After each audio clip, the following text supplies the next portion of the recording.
Christmas morning. The coffee was still steaming when I opened my banking app. 000.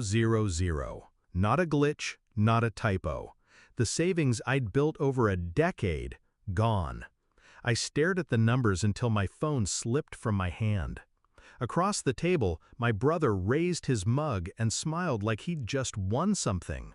"Prove it, Miss CEO," he said, voice dripping with mockery. I didn't answer. I just looked at him, memorizing every detail of that smirk, because I knew one thing in that moment. I was going to bury him. Backstory set up. Michael was 2 years younger than me. Our parents used to say we were inseparable. When I launched my first company, he was the first person I hired. We shared ideas over late-night takeout, celebrated every milestone, survived every setback together. I thought loyalty was in our blood. I thought family meant safety. But somewhere along the line, he stopped being my brother and started being my competition. When I became CEO, he wasn't proud. He was jealous. Discovery of betrayal. The signs had been there, just quiet enough for me to ignore. Emails forwarded to an unknown address. My laptop moved from its usual spot when I came home late. Once, my password didn't work. He laughed it off as me typing too fast. But hacking your own sister's account? Draining $150,000 in a single night on Christmas? That wasn't just betrayal. That was war. Shift in mindset. Strategic planning begins. I didn't confront him that morning. He wanted a reaction. He wasn't getting one. Instead, I smiled, poured more coffee. I even wished him Merry Christmas. By nightfall, my plan was already moving. I had my IT security team forensics sweep my laptop. Within hours, I had the evidence. Remote access logs from his IP address. Timestamps matching the transfers. He'd been sloppy, overconfident. I gave him that, because overconfidence makes people blind. Execution of the plan. Step 1, freeze his accounts. All of them. Not just the ones tied to the stolen funds, but every bank, every trading platform, every payment processor. Step 2, file a confidential theft and cybercrime report. He wouldn't know until the authorities were ready to knock.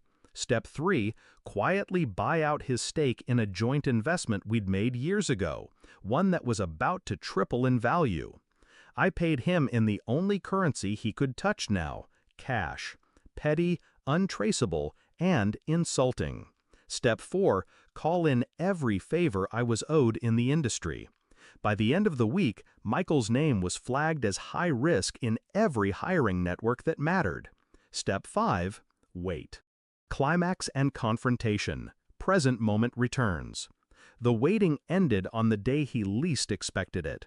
A meeting he thought was private. A deal he thought would save him. I'd booked the conference room myself.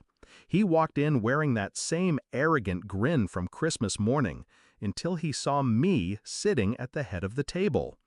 "What is this?" he asked, but his voice cracked. I slid the folder across the table. Inside, screenshots of every transfer, every login attempt, every file he'd accessed without permission. Cybercrime, I said softly. Wire fraud. Identity theft. The police call it a slam dunk. His hands tightened on the folder. "You wouldn't?" I leaned in.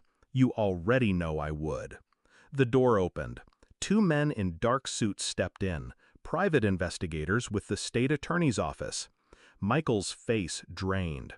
That's when I saw it, the exact moment he realized the game was over. I didn't raise my voice. I didn't need to. "Here's the difference between us," I said. "You take what isn't yours. I take everything you think you still have." Resolution and emotional release. By the time they let him out, his accounts were frozen, his assets seized, and his name blacklisted from the industry for good. He'd never work in tech again, never touch a boardroom. And the $150,000? Returned to me with interest from the liquidation of his assets. Some people call what I did ruthless. I call it balance. Because blood may be thicker than water, but betrayal turns it to ice. And I don't forgive ice. I shatter it.